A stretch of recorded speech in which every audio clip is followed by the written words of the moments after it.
There we go. The 59th edition of the Zambia International Trade Fair is in full effect, and a whole lot of institutions are exhibiting, and wherever you are, you're thinking of coming through to this year's trade fair. Well, take time to visit these stands, because what they're here for is simply to give you a good understanding of what they do outside the fair grounds. Now, the National Health Research and Training Institute is here with us to give us an insight, perhaps also the understanding of how they have rather interpreted this year's theme at the International Trade Fair. Now, first, I have three ladies in studio with me, and I'm going to give each one an opportunity to introduce themselves. I'll start from my left here. Ma'am, welcome to this chat, and kindly tell us your name and what you do at the Institute. Okay, so my name is Edna Mwale Simbai, and I am the Public Relations Officer at the National Health Research and Training Institute. Awesome, thank you very much. Now, ma'am, you don't have a microphone, so you just speak moderately so that somebody can hear you. Your name and what you do at the Institute. Okay, thank you so much. My name is Dr. Ngula Monde Kabelenga, and I'm a scientific officer at National Research and Training Institute. Awesome. Ma'am, your name and what you do at the Institute. Thank you. My name is Martha Kashala Tembo. I'm the board secretary. Awesome. Let's get straight into this. Obviously, from the board's perspective, I want you to give us a brief understanding of what the institute is all about. What is the mandate of this institute, and why was it set up? Thank you. The National Health Research and Training Institute is a statutory body within the Ministry of Health. It is established pursuant to the National Health Research and Training Institute Act number 13 of 2024. Now, it is not a new institution. We have transitioned from what was known as the Tropical Diseases Research Center, also an institution within the Ministry of Health, established pursuant to the Tropical Diseases Research Center Act of 1982. So we have moved from TDRC to now National Health Research and Training Institute. We have changed the name, but we are still pretty much the same institution, although this time, of course, with an expanded mandate. So that's who we are. Awesome. Now, I want to believe, and to someone who's listening to us and watching us, this institute is under the Ministry of Health. Am I clear? Yes. Definitely. Now, Doc, let's speak to you. Obviously, there's research training in all this, and obviously, she says there's been transitioning from the tropical disease research to what it is now. What are some of the major projects that have been carried out by your institute right now? Yeah, so our institute, like our board secretary has mentioned, we have actually carried out a number of research that have impacted or improved health policies and decision making through the Ministry of Health. We have participated in malaria research, where we have generated evidence that have actually informed policies and also led to the change of treatment guidelines. I can give an example. We were involved in the change of treatment guidelines, previously from chloroquine to Fancida, and now we are talking about Coartem. So those are some of the research that we have done as TDRC. We have also done a number of research in HIV, research in tuberculosis, and also COVID-19 as well. So we have partnered with a number of institutions in conducting our various research activities. Awesome. I'm glad that you've mentioned malaria. There's been quite a lot of speculations out there. No, malaria this, especially when it comes to the medication that we're taking nowadays. A lot of people have different beliefs on what you take when you have malaria. I'm glad that the Institute has researched on that as well. Now, Ma'am Edna, thank you very much for coming through as well and just getting to give us a brief understanding. This year's theme comes with resilience. I want to speak to the business side of things as well and trade. How has your institute managed to interpret this year's theme at the trade fair? Okay, so we have come up with our own theme. We've interpreted the trade fair theme in line with what we do as an institute. So our theme, in line with what we have exhibited and what we do, is from evidence to impact, and creating resilience for the health sector. So what we are exhibiting is what we have been doing as an institution.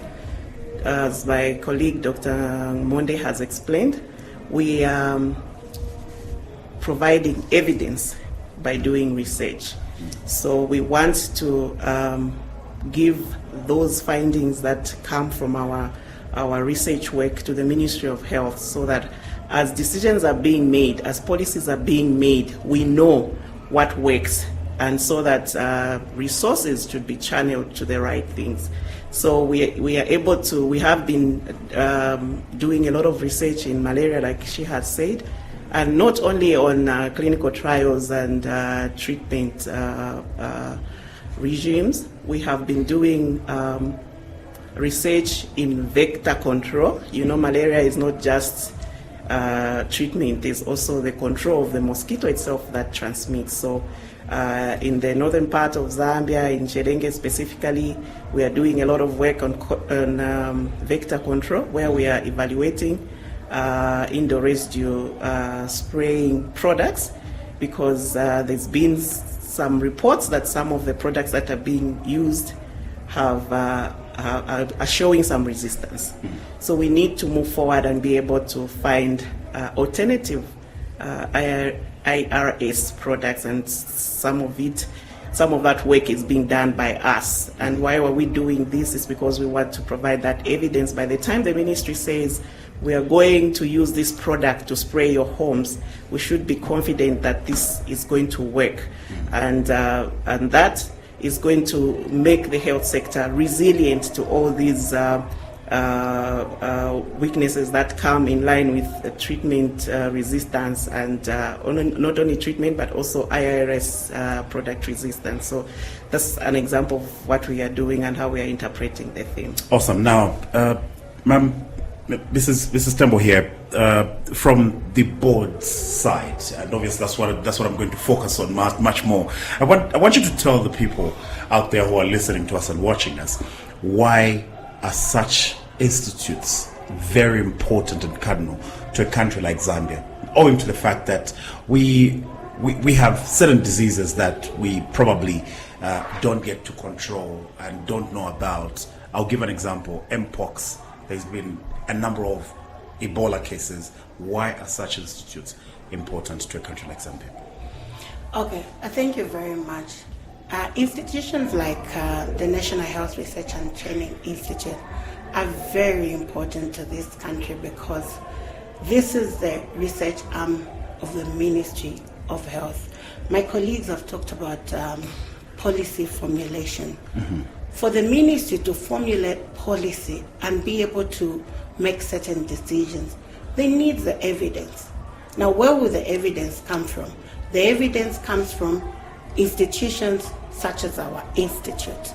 When we conduct our research, we then inform the ministry that this is what is going on, and that evidence then influences the policy formulation by the ministry. So it is very important. Without the evidence that we provide to the ministry will then speculate. They will make decisions premised on mere speculation. Now that's dangerous for a nation. They need to know exactly what's on the ground, exactly what works, exactly what does not work, in order to save. Awesome. Now, Doc, there is someone out there who's listening to us, and we will all agree that we have people who are strong believers of what my forefathers used to do is exactly what we're going to do. If Madam Tembo here, she believes in ukufutikira ngawalwale chifuba, and they'll go on with it, and they'll not adapt to new research that has been founded, obviously, by institutes like this one. Speak to such kind of a person who strongly just believe on what my forefathers used to do is what I'm going to go with. Yeah. Can you speak to such kind of a person? Thank you so much. It's quite an interesting question, and that's why an institution like ours, an institute, is there, so that we're able to give out evidence or findings that are stronger or are based on research that has been carried out. And we are actually very excited with the expanded mandate, because it actually encompasses also traditional medicine. So in this case, we'll also be looking at the aspect of traditional medicine that is out there, that is being given to the community or the people out there who go and source maybe different traditional medicine. So we have that and we'll be conducting a number of research even in that area, so that we are also able to test these products that are out there that people are using, which have not been certified or really put there or tested by or research through research, so that we are able to test their efficacy and also the aspects of toxicity and dosage and all those aspects. So that's an institution like National Health and Training Institute is really very, very cardinal. Doc, just to stress a little bit, I've picked one word in what you've answered. You've spoken to traditional medicine. Somebody out there has got this brain, all right, like we are all past knowledge by our forefathers. Do you, as an institute, welcome people who come to you and say, I want us to research on this because I feel and think this can heal such and such a disease? Yes, we actually welcome such individuals, and we have actually conducted a number of research in traditional medicine or products.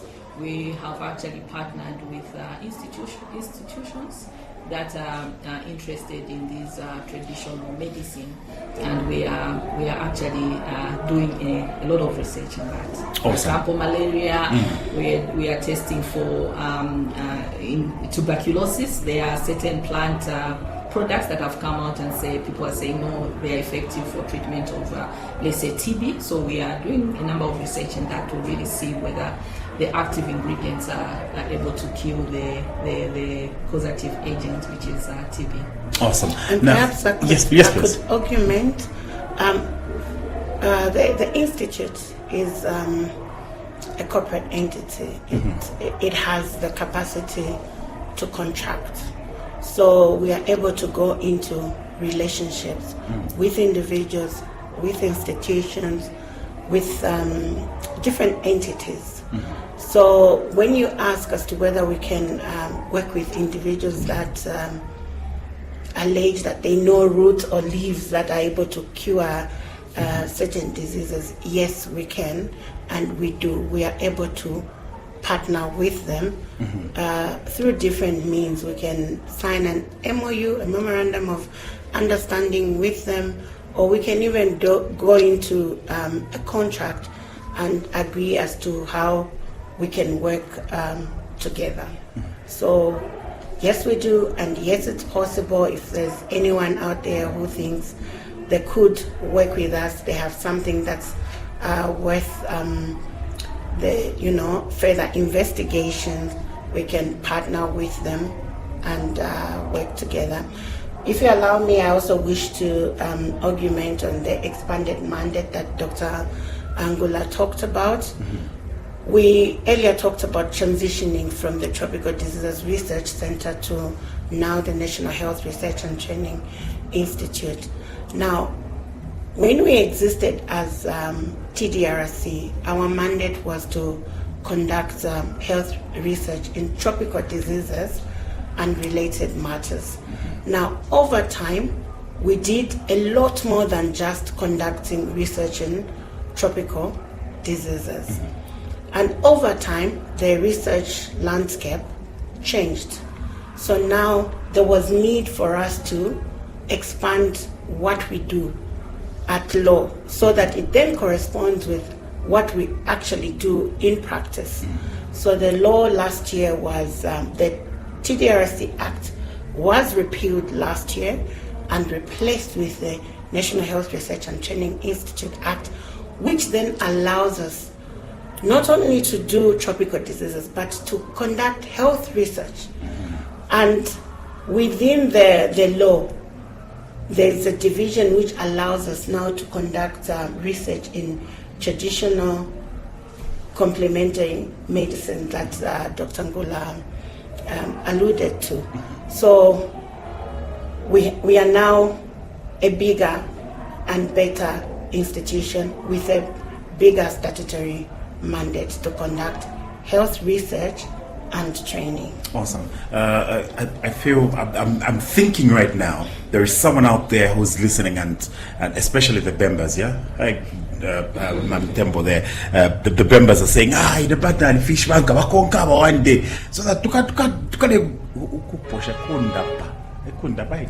Yes, you know, such kind of things. Now, in our concluding, Ma'am Edna, there, from your department, talk to the people out there on what you are doing at your stand this year. If they come through to your stand today or tomorrow, what exactly are they going to find? Okay, very exciting actually to be at the trade fair this year for us, because people have always known that we exhibit under the Ministry of Health, and we have been doing that for so many years. But this year, we decided to be weaned off from the Ministry of Health. We are still part of them. We're still their baby. But we decided, as we are rebranding, we needed to stand alone so that we are more visible. And so because of that, we have moved from the Ministry of Health stand this year. We are in the Rex Fitting Hall, stand number 11 and 12. So at our stand, other than what my colleague Dr. Ngula has explained, the research that we have done and the exciting findings that we have, we are sharing there. We are also offering free medical checkups. I think one of the things that I need to mention at this point is that other than the research part, we also have a clinic and also offer diagnostic services, because our laboratories, of course, we have very advanced lab equipment for purposes of research, but also for diagnostics. So our clinic, which is NEMA accredited, we have brought it here at the trade fair, so we are able to do those tests that can be done, the random tests. So we are offering a number of tests there, and I think what would be interesting to you, I think, would be that you can pass through and do prostate cancer screening. Also have, it's just a blood test. It's just a blood test. Steve is listening. Steve, I hope you're listening. They are here. You need to come and do this test. It's just a blood test. I know what Steve has been talking about. It's just a blood test. So, so we're also testing for hepatitis, and we are doing blood grouping tests. We're doing hemoglobin. If you don't know your blood group, please come through to our stand. I'm actually even feeling shy right now. I don't know my blood group. Please come and check your blood group at our stand.